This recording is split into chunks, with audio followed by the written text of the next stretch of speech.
Mbetet ende mister shkaku I tragjedisë ajrore në Kazakistan, ku nga rrëzimi I një avioni humbon jetën 38 persona dhe 29 të tjerë mbijetuan.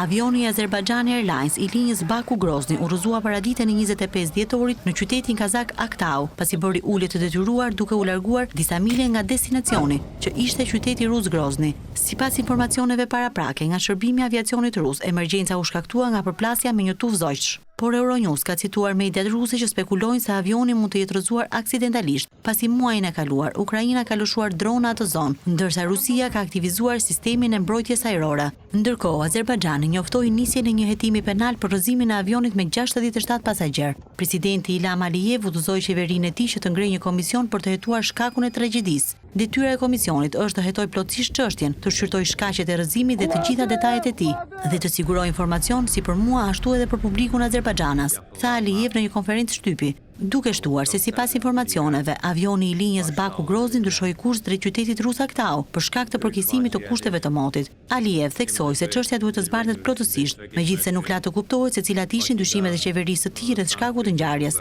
Arsyet ende nuk dihen, ka teori të ndryshme, por besoj se është e parakohshme për të diskutuar ato. Çështja duhet të hetohet plotësisht, u shpreh ai ndërsa siguroi se publiku do të informohet rregullisht për gjetjet e komisionit dhe ecurinë e hetimeve.